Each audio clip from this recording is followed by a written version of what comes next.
Hello friends, मैं नवनीत निगम आपका स्वागत करता हूं आपके अपने चैनल करियर मेकर पे। देखो, जो यूपी पेड की हमारी जो मास्टर स्ट्रोक सीरीज थी उसको हम लोग कंटिन्यू करते हैं। आज की जो डीआई है वो दो टाइप के लोगों के लिए। पहली डीआई उन लोगों के लिए, ये क्वेश्चन उन लोगों के लिए जो लोग कभी, मैंने रिसेंट में कल एक लोगों ने मुझे मैसेज किया था कि पाई चार्ट सबसे ईजी होती है, तो उनके लिए यह नमूना है कि भैया ओवर कॉन्फिडेंट होके ऐसी बेवकूफियत मत कर देना क्योंकि आपको जो घातक हो जाए। और दूसरी चीज, इसको मैंने मोस्ट एक्सपेक्टेड डीआई लिखा हुआ है, इसको स्क्रीनशॉट लेके रख लेना। देखो, मैं 100% गारंटी को देती हूँ, 100% कुछ होता नहीं है, बट 90% तो हमें ऐसे डीआई एग्जाम में मिलनी ही चाहिए। क्यों मिलनी चाहिए? क्वेश्चन डिफिकल्ट नहीं है, सिर्फ अप्रोच मैटर करेगी, तुम सॉल्व कैसे करोगे। अब दिखाते हैं मैंने तुम्हें क्यों इसको मोस्ट एक्सपेक्टेड में रखा हुआ, थोड़ा सा यूनिक में रखा हुआ है। सबसे पहले मैं, जैसा कि मैं कहता हूँ, मैं ब्रीफ कर दूं। पहले एक बार पूरा चार्ट तुम लोग खुद देख लो, फिर मैं तुम्हें ब्रीफिंग शुरू करता हूँ। ठीक है, देखो हमें एक पाई चार्ट का डेटा दिया हुआ है और ये percentage distribution of parcel deliver. 5 हमारी कंपनियां हैं, A B C D E करके। उन्होंने कितने परसेंट जो डेटा है हमारा जो पार्सल है उन्होंने डिलीवर किया हुआ है, इसका हमारा परसेंटेज डिस्ट्रीब्यूशन में डेटा दिया हुआ है। ठीक है, देखो पाई चार्ट में आदत क्या होती है, क्वेश्चन हमेशा हमें टोटल की वैल्यू देता है, 100% के उसको इक्वल कर देते हो, 1% की वैल्यू आ जाती है, फटाफट जो पूछता है निकाल देते हो। इसीलिए हम लोग कहते हैं कि पाई चार्ट में सबसे आसान होता है। कैलकुलेशन में हम लोग को वैल्यूज नहीं निकालते तो भी फटाफट निकल जाती है, बट ये उसका बहुत ज्यादा एडवांस्ड वर्जन है क्योंकि यहाँ पे हमें कितने टोटल पार्सल डिलीवर किए गए हैं नहीं पता है। ऐसे क्वेश्चन पता है सिर्फ कब आसान होते हैं, सेंट्रल एंगल जैसे पूछ ले, केंद्रीय कोण पूछ ले, निकाल सकते हो, इनमें रेशियो पूछ ले, निकाल सकते हो, परसेंटेज पूछ ले, निकाल सकते हो, एग्जैक्ट वैल्यू पूछी गई है वो भी इतने लंबे चौड़े उसमें। देखो क्यों है क्वेश्चन स्पेशल है अपने आप में।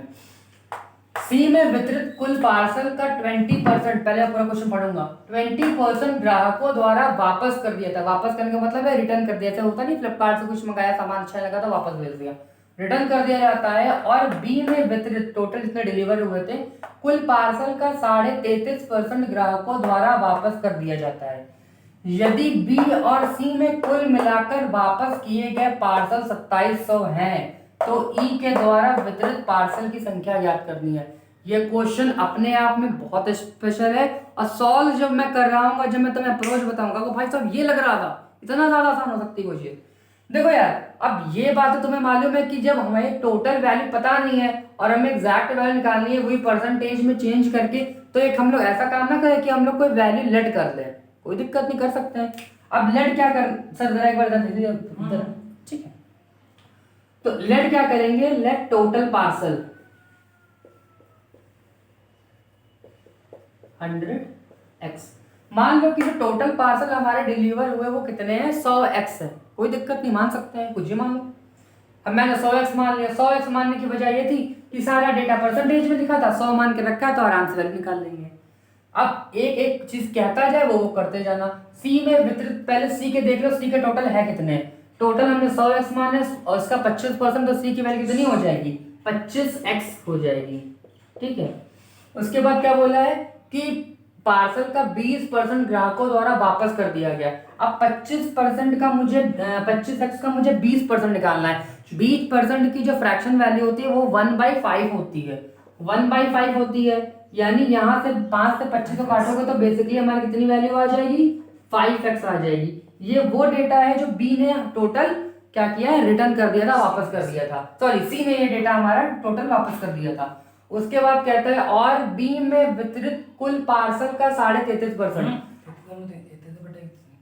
33 सही, 1/3%। अब हम लोग सबसे पहले क्या करेंगे कि बी के टोटल निकाल लेते हैं। हमने क्या मान के रखा हुआ है, 100x मान के रखा हुआ है। बी की वैल्यू कितनी दी हुई है, 12% दी हुई है, तो इसका निकालेंगे टोटल, तो हमारी वैल्यू कितनी हो जाएगी, ये 12x हो जाएगी। ठीक है, और कितने रिटर्न किए गए, 33 सही, 1/3% की फ्रैक्शन वैल्यू 1/3 होती है, तो 12x का जब 1/3 निकालोगे तो ये वैल्यू 3 चौक 12, 4x के बराबर आ जाएगी।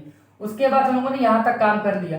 यदि बी और सी में कुल मिलाकर वापस किए गए पार्सल 2700 हैं, तुम्हारे अकॉर्डिंग कितने हैं, 5x और 4x, तो टोटल का सम कितना हो गया, 9x हो गया। अगर 9x की वैल्यू क्वेश्चन 2700 कहता है, दिख रहा है, अगर 9x की वैल्यू क्वेश्चन 2700 कहता है तो x की वैल्यू कितनी हो जाएगी, x की वैल्यू जो हो जाएगी, ठीक है, तो टोटल हमारे अकॉर्डिंग 5 4 9 9x से क्वेश्चन ने 2700 दिए थे, x की वैल्यू कितनी आ गई 300 आ गई। तुमने टोटल कितने माने थे 100x माने थे, लेकिन हमको टोटल निकालना है। हमें क्या निकालना है e के द्वारा वितरित पार्सल की संख्या ज्ञात करनी है।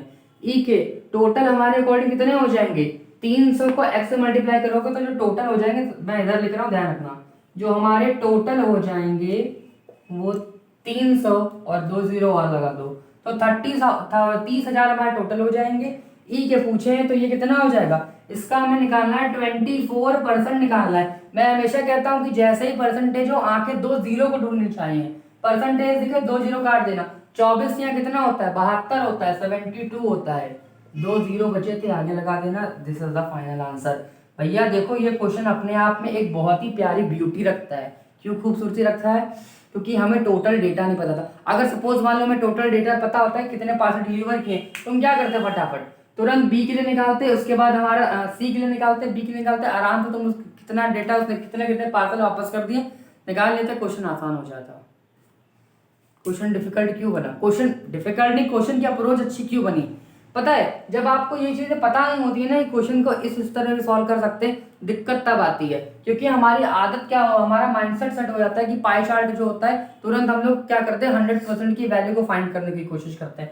इस क्वेश्चन को जरूर कर लेना, जरूर से जरूर कर लेना, स्क्रीनशॉट लेके रख लो। मैंने मोस्ट एक्सपेक्टेड डीआई इसलिए रख के रखा है क्योंकि जो एग्जाम का लास्ट ईयर ट्रेंड रहा था बेसिकली डीआई के लिए, तो उसने क्या किया था डीआई को टफ नहीं किया था, बस अप्रोचेस अच्छी अच्छी रखी थी, जैसे परसेंटेज इंक्रीमेंट करने वाला। अगर आपको चीज पता है कि परसेंटेज इंक्रीमेंट का जो चेंजेस होता है वो कैसे चेकआउट करते हैं, देखो कल मैं एक तुम्हें डीआई ला दूंगा बाहर ड्राफ्ट पे, उसमें परसेंटेज चेंज की मैं क्वेश्चन बता दूंगा जो हमारे इसमें मेथड लग सकते हैं ताकि आप जल्दी से जल्दी डेटा को निकाल सको, जल्दी जल्दी परसेंटेज चेंजमेंट निकाल सको, वो भी मैं तुम्हें बता दूंगा। तो ये आज का हमारा बेसिक, ये जो सब इस डीआई का सबसे खूबसूरत क्वेश्चन था वो यही था। एक क्वेश्चन मैं आप लोग को दिए दे रहा हूँ, वो आप लोग भी मुझे उसका आंसर कमेंट सेक्शन में बता देना, स्क्रीनशॉट ले लिया मैं रफ करूँ, ठीक है। तो एक क्वेश्चन मैं तुम्हें दे दे रहा हूँ, वो क्वेश्चन बेसिकली मान के चलना कि अगर पाई चार्ट आएगा तो 99% आएगा ही आएगा। 100% मैं इसलिए नहीं कहता कि भाई देखो एग्जाम सेट करने वाले ने, पेपर सेट करने वाले ने, उसके माइंड में क्या चल रहा है मैं कह नहीं सकता। तो क्वेश्चन ये है ए और बी का एक साथ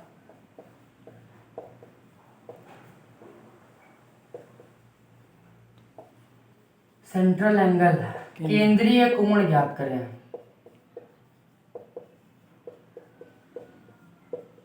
मैंने जब पाई चार्ट का आपको ब्रीफिंग की थी तब मैंने आपको बताया भी था ये क्वेश्चन कैसे सॉल्व होते हैं, तो इसलिए मुझे इस क्वेश्चन का आंसर कमेंट सेक्शन में चाहिए ही चाहिए। देखो इस क्वेश्चन के बाद इस पाई के बाकी जो चार्ट के जो डीआई के बाकी जो क्वेश्चन थे वो बहुत ही नॉर्मल टाइप के थे, वो आप लोग आराम से कर सकते थे। जो देखो मैं ये नहीं चाहता कि फालतू में 1 घंटे की वीडियो बनाऊं, तुम वहां भी टाइम वेस्ट करे फालतू फालतू वो क्वेश्चन का जोड़ घटाने वाले, जो तुम आराम देख कर सको। ठीक है, अच्छी चीजें करोगे तो बढ़िया एग्जाम में आपका जो आउटपुट होगा वो बाकी सबसे बहुत ज्यादा बेहतर होगा। तो मुझे इस क्वेश्चन का आंसर आपके कमेंट सेक्शन में चाहिए ही चाहिए। देखो ये मान के चलो कि मैं अभी तुम्हें रिसेंट में आज एक वीडियो और दूंगा, अभी एक शॉर्ट वीडियो तुम्हें मिल जाएगा 2 से मुश्किल से 3 मिनट का, ठीक है 2 से 3 मिनट का तुम्हें एक वीडियो मिल जाएगा, उसमें तुमको अभी कैलेंडर का जो मैं तुम्हें बात की थी वो तुम्हें बता दिया जाएगा। ये मान के चलो कि ये वीडियो अभी मुश्किल से आधे से पौन घंटे में आपका अपलोड हो जाएगा, उसके बाद 1 घंटे से 2 घंटे के गैप में आपको उसका वीडियो मिल जाएगा। ठीक है, तो भाई अगर चैनल पे नए हो तो चैनल को सब्सक्राइब करो, वीडियो को लाइक करो, कमेंट सेक्शन में मुझे पहले इसका आंसर दो और मुझे ये बताना जिस तरह से मैंने क्वेश्चन को सॉल्व कराया था अप्रोच कैसी लगी, करके मजा आया कि नहीं मजा आया, तो दबा के शेयर करो। तब तक के लिए धन्यवाद।